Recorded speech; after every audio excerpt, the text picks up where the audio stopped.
उत्तराखंड का देहरादून और नैनीताल नेपाल का हिस्सा है। इतना ही नहीं बल्कि हिमाचल प्रदेश, उत्तर प्रदेश, यूपी और बिहार के साथ साथ सिक्किम के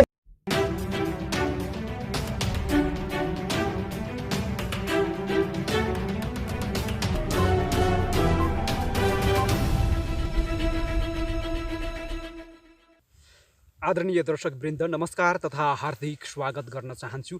ग्रेटर नेपाल टिभी हेरेर बस्नुभएका तपाईँ सम्पूर्ण दर्शकवृन्दमा म विवश बुढाथोकी आजको यो बसाइमा पनि तपाईको माझमा उपस्थित भइसकेको छु र आज हामीले एउटा बेग्लै भिडियो तपाईको माझमा लिएर उपस्थित भइसकेका छौँ र यो भिडियो को बारेमा म सुरुमा केही बोल्दैन। इन्डियन मिडियाले बोलेको कुरा हो। ग्रेटर नेपालका अभियन्ता लगायत नेपालका प्रधानमन्त्रीलाई गरेको अपमानित शब्द लगायत उनीहरूले दुष्प्रचार गर्न खोजेको कुरा हो।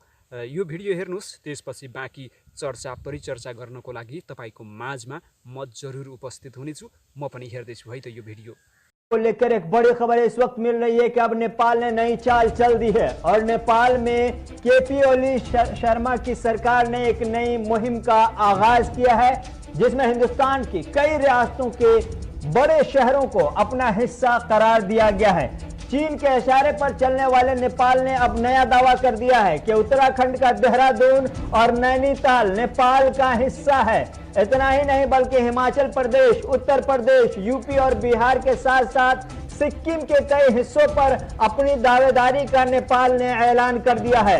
नेपाल की हुक्मरान कम्युनिस्ट पार्टी ने यूनिफाइड नेपाल नेशनल फ्रंट के साथ मिलकर एक नई मुहिम शुरू की है, जिसको ग्रेटर नेपाल का नाम दिया गया है और इस मुहिम में हिंदुस्तान के कई बड़े शहरों को अपना हिस्सा करार देकर अपनी दावेदारी करता हुआ नेपाल नजर आ रहा है। तो नेपाल की एक और नापाक साजिश, नापाक चाल और नई चाल, जिसमें हिंदुस्तान के कई बड़े शहरों पर अपनी दावेदारी करता हुआ दिखाई दे रहा है।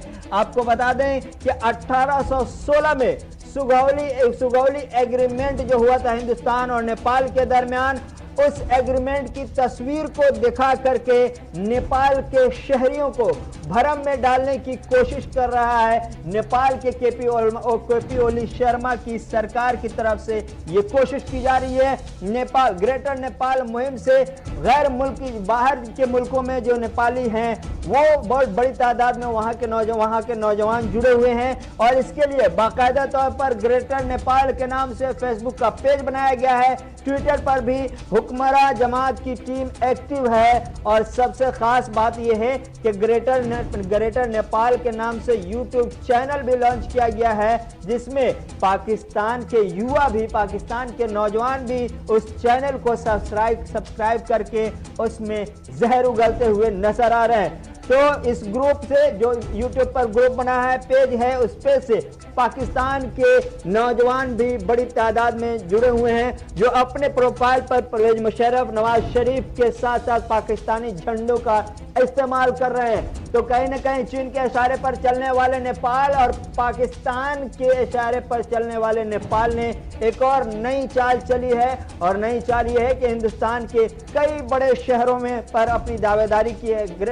ग्रेटर नेपाल के नाम से चलने वाली, शुरू होने वाली इस मुहिम में देहरादून, नैनीताल हो, सिक्किम हो, यूपी, बिहार और अरुणाचल प्रदेश के भी कई बड़े शहरों पर नेपाल अपनी दावेदारी करता हुआ दिखाई दे रहा है। तो ये नेपाल की नई चाल है और इशारा है चीन का पाकिस्तान।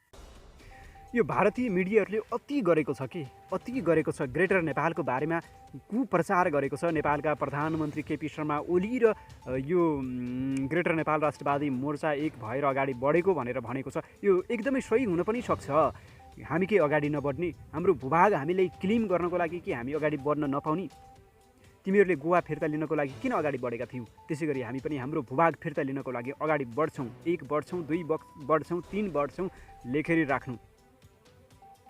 अनि त्यो देहरादून, नैनीताल, त्यसपछि कुमाऊँ गढवाल लगायत यता पूर्वतिर सिक्किम, दार्जिलिङ नेपालको किन होइन भन्ने प्रुफ देखाउ न त।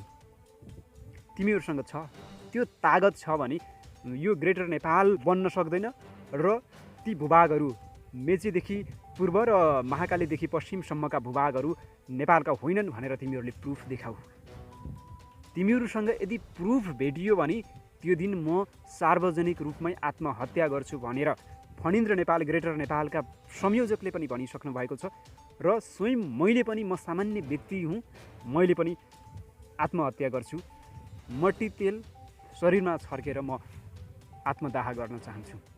यदि त्यो भूभाग हाम्रो होइन भन्ने कहीँ प्रुफ छ भने र हामीले पाउने कुनै आधार छैन भन्ने त्यो प्रुफ मात्रै कोही व्यक्ति यदि भारतीय मिडियाहरू लिएर आउँछन् भने म आत्मदाह गर्न तयार छु।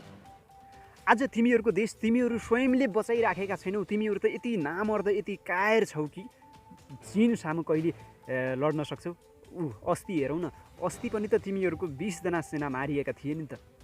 तिमीहरू एकदमै कायर छौ, लडाइँदेखि लगायत अन्य कुरादेखि कायर भएकै कारणले गर्दाखेरि तिमीहरूका पुर्खा अङ्ग्रेजको गुलाम बनेका थिए। तर हाम्रा पुर्खा बहादुर भएका कारणले गर्दाखेरि अङ्ग्रेजलाई खुकुरीकै भरमा लखेटेका थिए, धोबी लखेटेका थिए। यो तिमीहरूले पनि त पढिराखेको इतिहास हो नि। अनि तिमीहरूले हामीलाई कायर भन्ने, तिमीहरूको शरीरमा त गुलामीको रगत बगिराखेको छ। किनकि तिमीहरूको पुर्खाहरू गुलामी हुन्, ती गुलामीको रगत तिमीहरूमा पनि सरेको छ र ती गुलामीको दर्जामा बसेका कारणले गर्दाखेरि, गुलामीको औकातमा तिमीहरू भएको कारणले गर्दाखेरि ती गुलामीको संस्कार सिकेर आज हामीहरूलाई गुलामी बनाउन खोज्दैछौ तिमीहरूले। तर अरूलाई सकौला, संसारभरका हरेक देशलाई गुलामी बनाउन सकौला, तर वीर नेपाली, वीर गोर्खालीलाई कहिले पनि गुलामी बनाउन सक्दैनौ। यो लेखेर राख।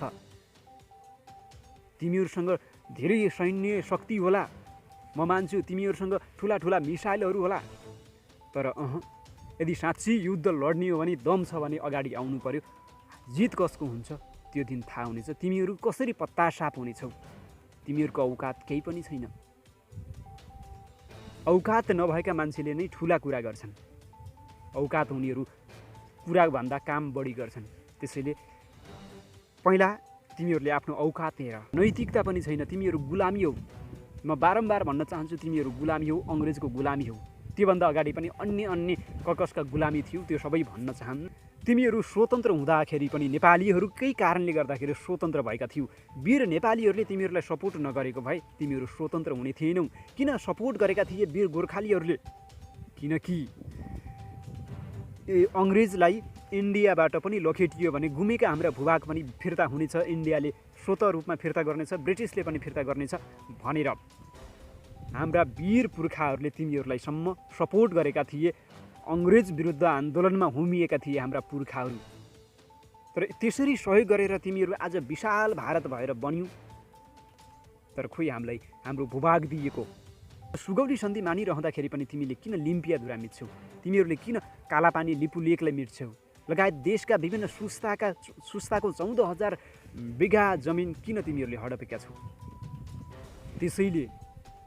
त्यसैले हो हामीले सुगौली सन्धि खारेज भइसकेको र अहिले सुगौली सन्धि अनुसार हाम्रो भूभाग पूर्वमा टिस्टादेखि पश्चिममा सतलजसम्मको हो सुगौली सन्धिभन्दा अगाडि।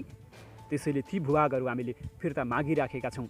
हामीले बारम्बार सहिरहँदाखेरि पनि तिमीहरूले हेप्न छोडेनौ। त्यसैले अब हामी पनि हाम्रो भूभाग फिर्ता माग्न छोड्ने छैनौँ।